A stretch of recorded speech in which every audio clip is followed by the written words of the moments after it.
It is taxing. I think we have a good, we did a lot in our independent time, so we have a pretty good plan for it.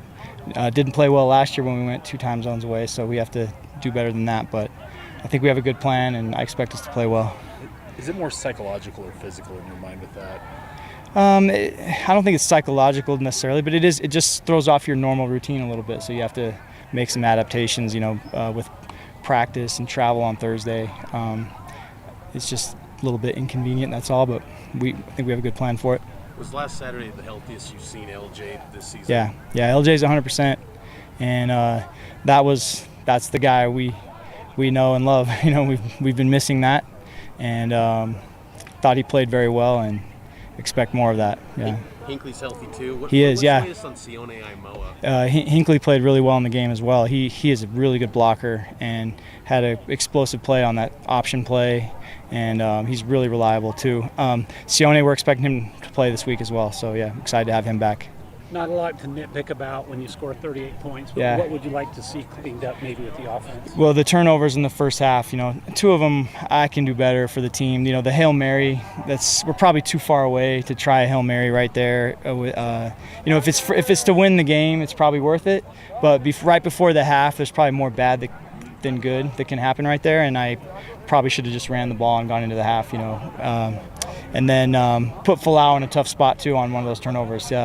They played a different defense than what we expected, and we probably should have had a way to check out of that play for Falau. But we did a lot of good things though. But that's the main thing, is taking better care of the football this week is going to be really important. What makes Jake so special in the 2-minute scenario? He's just I don't know what it is. He's got a good feel for the game. He's a really gutsy guy. He doesn't shy away from that moment. He thrives in it. And he had a great 2-minute drill against Oklahoma State last year to get us to overtime. And this year he was able to finish the deal. But he has a good knack for it. When you brought in Jake in the winter of last year, did you envision him being kind of the face of the program type, like QB1 of this program in the Big 12? Well, I've believed in him all along, but I also knew we were going to go through a process of development, just like we did with Zach, just like we did with Jaron. And we're still in that process. He made a few mistakes in the game the other night that were sort of youthful, I would say, just things that he's going to learn from. But I've always believed in him, and he's a very good thrower. I mean, he can make plays, and I think we'll see him just keep getting a little bit better each week. Was that rushing performance what you've been hoping for from your O-line and running backs? Yeah, that felt like the days of when we were running this offense the way it's supposed to be run. Yeah, we were thought the offensive line was physical. LJ was running. We were in rhythm. The run game sets up our play action pass and vice versa. And we need to keep taking strides. We're getting better, but we're nowhere near where we want to be yet in the run game. What's your approach to using Reiner in this offense? I know we've seen him early in games a lot. We're trying to get him more involved.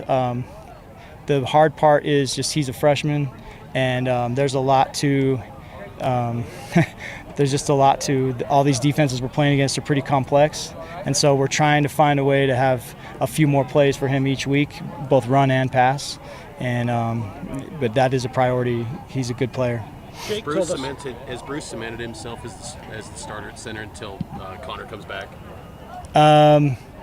He's the starter.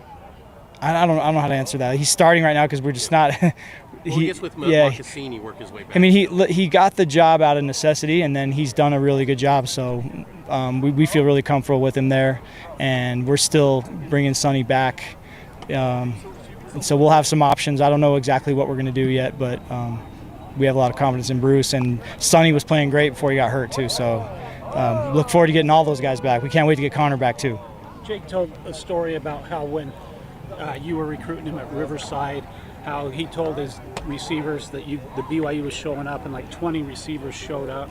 Do you remember that? What are your recollections of that? I remember that really well, and it was a very long throwing session. I mean, I thought his arm was going to fall off. He threw so many balls that day, and he did have quite a large group of guys.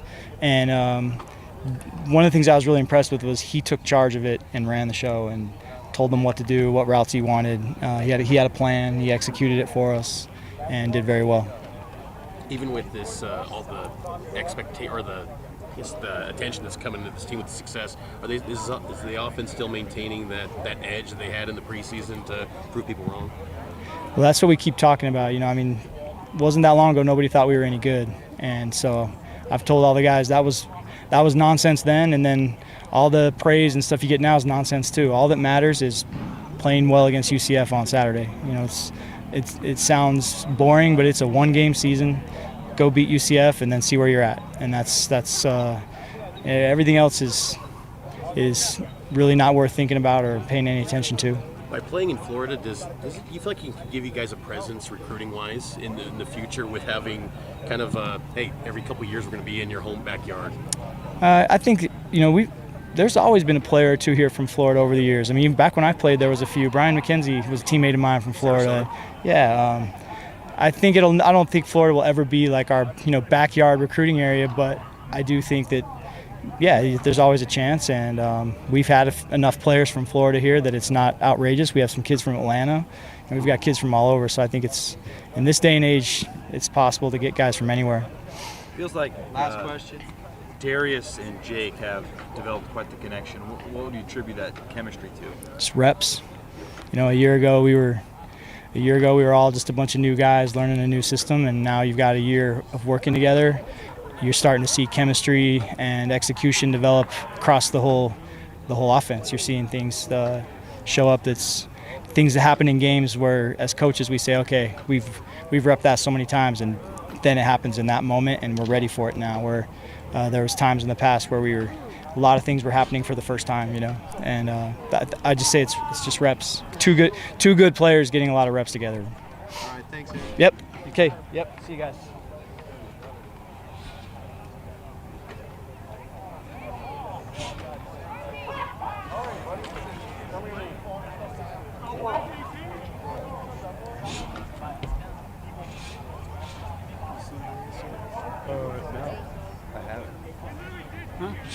Said Chase Roberts is going to meet Jim. We're here. How are you guys? Good, and you? Ladies. Everyone. Any fixes this week that you got in plan for stopping the run of UCF? Well, it's a complicated scheme. We got to be at our best. They do a lot of good things. They do a lot of different things that we haven't really necessarily seen this year. So we're going to have to be assignment sound. We're going to have to limit those couple big plays that we gave up last week. Obviously, that was a big deal in last week's game. So I like the challenge. I think our guys will be absolutely ready. And, it's a good challenge for us. What has been the response since last Friday from your defensive players after, kind of the struggle stopping the run last week? Well, I thought they were outstanding today in practice. I don't want to call it a wake-up call, but I think everybody starts talking about how great you're playing, how good you're doing, and all it takes is the two big runs in the first half before you're questioning what the heck we're doing. And, if it wasn't for the two big runs in the last drive, there's a lot of good football that was played, but that puts a little bit of a bitter taste in your mouth. When you hear, like, Hans and other analysts say you were not sealing the edge, what can you kind of break that down to? Was that? Well, that could be a lot of things. That could be, we're not sealing the edge because the backer didn't scrape, or we're not sealing the edge because we weren't lined up right, or because of a defensive end. It's easy to say that from afar if you're not necessarily knowing exactly what occurred. It was the one run that got out that everyone's worried about with Ollie Gordon. We were misaligned. We got to do a better job of getting lined up the right way. And if you tackle him in that spot, then we're fine. He's a great back. We missed a tackle on a big long run. We've played a lot of great football this year. We just got to get back to the basics and doing what we've done so well this year, which is, tackling, playing great team defense, and we've done that for the big majority of the year. Does getting better on third down require a specific focus on that down, or is it just a byproduct of everyone doing their jobs better? Well, we've been good this year on third down to the last game, and I think the biggest reason is if they're sitting in third and long a lot, like we have early in the year, then it's easier to get out of third downs. Last week it was third and one, third and one, third and one, third and one, third and two, and those are hard for any defense to get out of, just because, especially against Ollie Gordon. So we need to do a better job of getting ourselves into more manageable third down situations on defense. you still happy with the numbers so far as sacks, havoc, interceptions, 12 I believe on each of those? Are you happy with those numbers? There's Well, games. I would like to see more sacks, obviously. The team we just faced, Oklahoma State, they've given up 4 sacks on the year. We got 1 of them. So it's not like that was a team that's given up a lot of sacks on the year. But I would like to see more pressure. Obviously, you always do. I think I've been extremely impressed with the pass efficiency defense, and we're one of the tops in the whole country. So, and last week we were leading it. I don't know where we're at this week, but we got to be way up there still. So, there's a lot of things we're doing good. There's some things that we can clean up. Obviously, the end goal, obviously, each week is to get better, and I thought today was a good step in that direction. How pleased have you been with the second unit on the defense line? Guys like Viliami, Brouard, John Talmape. It seems like they've been kind of flashing in games. How pleased have you been with that second unit? Well, I think the depth is such a critical part of being successful in the Big 12, and I see those guys coming in the secondary, in the backer group, in the defensive front. So those guys will continue to get reps, and their development is huge for our success. We saw, I think, 3 different strong safeties play. I think Rader, Crew started. Micah Harper. Does that mean you're just still searching even at this point in the season for a main guy, or is that kind of how you like to use that? Yeah, I'd still like to see one of those guys step up and take the big majority of the reps. Like Crew Wakely did that in the Baylor game. That doesn't mean I'm discontent with any of those guys. I'd just like to see one of those guys separate themselves from the group.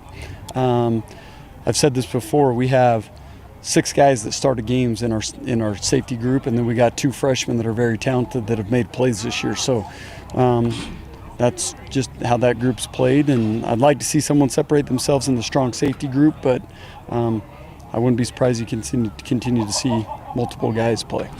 How much can that one extra day of prep help you guys this week, do you think? Well, that helps for sure. I mean, that was like last week. You were coming off a short week. They're coming off a bye.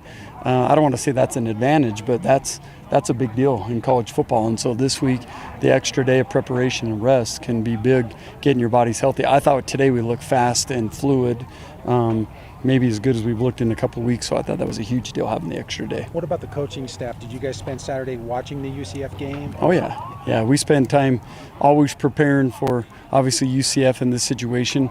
It gave me an opportunity to sit down and watch a lot of games on UCF on Saturday and just get that jump start that you normally don't get when you're playing like Saturday night or traveling back on a Saturday. That was a big deal for us. I apologize, I got here a little bit late, but Faletau's been seeing a lot of time, but also just in really crucial moments in that secondary for you. What is it about his game? Did you envision him kind of playing as much as he has? Oh yeah, Faletau's a special player. He's one of the best players in the country last year coming out of high school, and he's kind of what I talk about with him and Tommy Prassis, and those guys are legit, really good freshmen that are pushing for playing time in a group that's got a lot of guys that have started games for us. So I don't want to say it's a balancing act, but those guys, the best players, got to continue to rise to the top, and I see great things in those young freshmen, Faletau being one of them. He's done a lot of great things since he's been here already, and he's only going to continue to get better. Anything else for Jay? Thanks, guys. Thanks. Awesome. Thanks, Coach.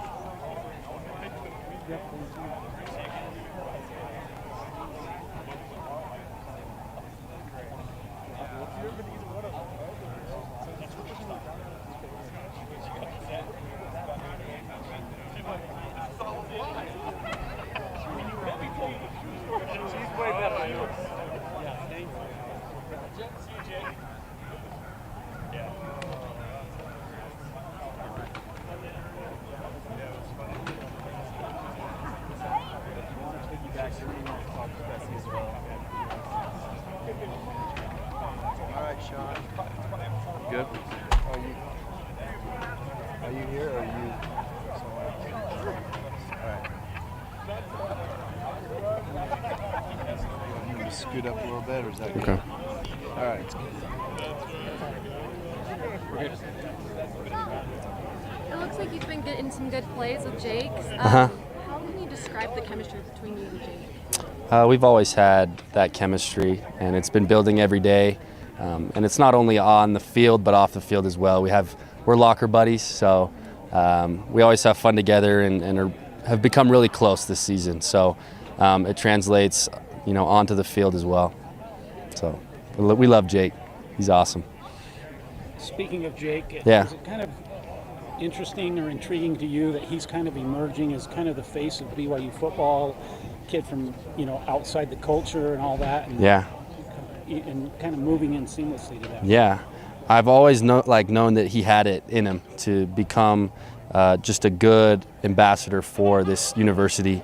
Even though he has a Jewish background, it doesn't matter. He has that faith in him. He's a good dude that loves the fans, loves the kids, and the kids want to be like him because that's how he lives his life.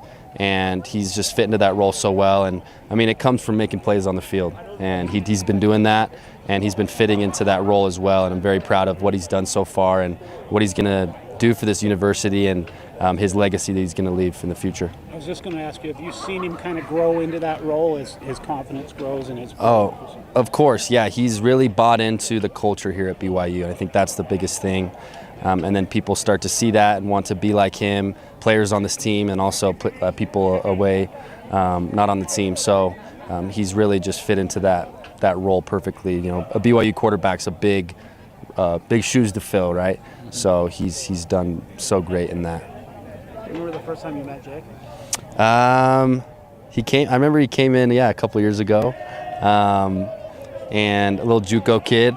And he slung the ball. We knew he had the confidence and the fire. He always had the same fire to go out and make plays, and he'd always been making these amazing throws.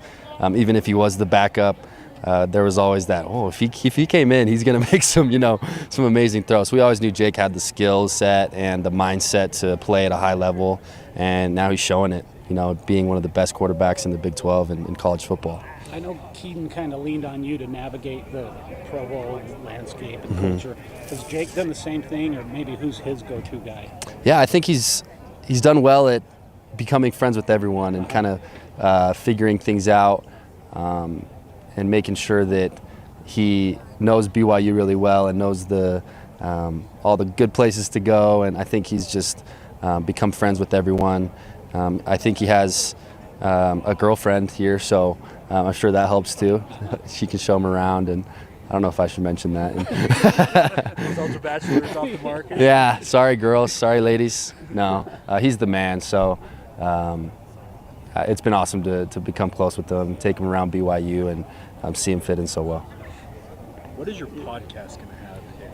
Is it going to be football, all faith? What's going to have? Yeah, so we're just going through the Come Follow Me. Okay. So just talking about Christ, and that's the biggest thing that we wanted to do, me and Connor, was show that BYU football players, that we play through Christ, and that's the most important thing to us as football players, and I think it's been helping us a lot on the field as well, as we trust in Him and trust in God that that's what it's all about. So it's been fun to do it with Connor.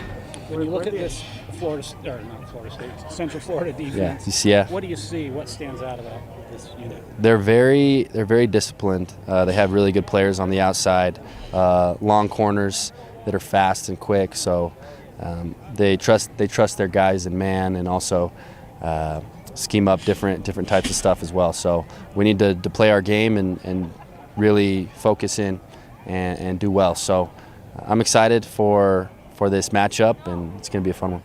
Where did the idea for your podcast come from? Did Connor just call you one day? Did you text him? Yeah. We wish we started it a lot earlier, but he just this past summer he was talking about it. Hey, we need to get our own gear and just start it. And then we started talking with BYU Radio, and they said, how about we just do it, help you guys out a little bit. So they helped us out, and we're able to get it rolling. So we're about 3 episodes in, and we hope to keep it going for forever. So you've already got some guests, some religion professors and stuff. That's right. Yeah, we got Brad Wilcox tomorrow is going to hop on, so that's going to be fun. Yeah, a little sneak peek into our next episode. So I think Jay and Aaron didn't want to use the term wake-up call from the Oklahoma State game. Yeah. Are the players talking in that way, or was that sort of a wake-up call for you guys? Or? No, I think it's just showing that we can trust both sides of the team. It was awesome to see offense come down and win on that last drive and show that we can be reliable. Defense has done such a great job, and that's been the talk of the first 7 games. And now showing as well offense being able to step up as well and putting a full game together as offense, defense. And I think it's scary because we haven't played our best football yet. So it's scary, I guess, for other teams and for the rest of the season that we can play a lot better, and we're going to. So I'm excited for everything to come together on offense and defense. Anything else for Chase? Perfect. Thank you. Yeah, no, thank you guys. You what? Have fun in the humidity. Yeah, it's gonna be fun. I'm excited. Nice and warm. You going, Jake? What? Are you going? I think my travel days might